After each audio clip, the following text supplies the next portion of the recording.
Dis-moi, maître, c'est quoi un dépôt de bilan? Le dépôt de bilan est une expression courante qui désigne une situation juridique, celle de l'état de cessation des paiements.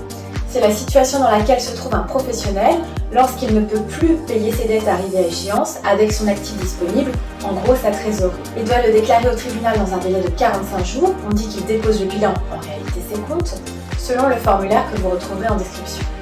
Attention, même si c'est un moment psychologiquement difficile, il est très important de bien préparer son dossier en amont, car c'est sur sa base que le tribunal va fixer la date de cessation des paiements.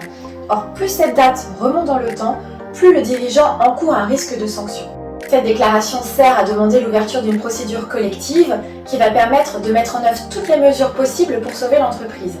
Elle a pour avantage de suspendre les poursuites par les créanciers.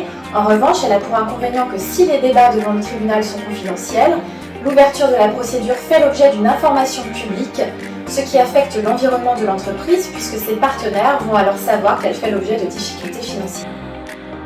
Comment ça se passe ensuite? Il existe 3 possibilités selon la gravité de la situation de l'entreprise. La première, et c'est la plus légère, est la sauvegarde. Elle s'adresse aux entreprises qui ne parviennent pas à surmonter leurs difficultés mais qui ne sont pas en état de cessation des paiements.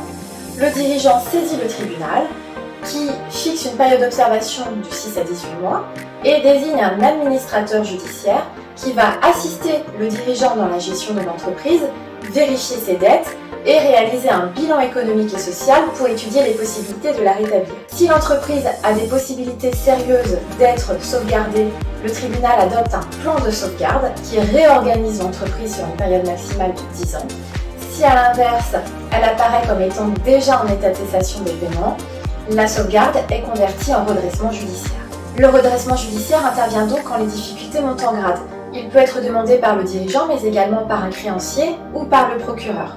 L'administrateur judiciaire peut avoir davantage de pouvoir qu'en procédure de sauvegarde, puisque, au-delà d'assister le dirigeant, il peut avoir pour mission de diriger seul l'entreprise.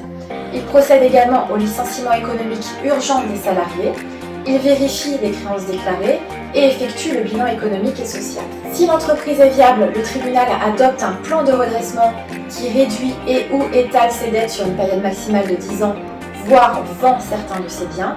S'il est manifestement impossible, le redressement est converti en liquidation judiciaire. Là, ça se gâte. La liquidation judiciaire concerne les entreprises en état de cessation des paiements dont le redressement est manifestement impossible. Le tribunal désigne cette fois un liquidateur judiciaire qui remplace le dirigeant.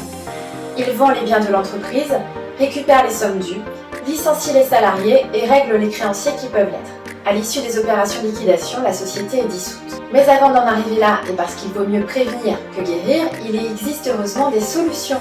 Affaire à suivre.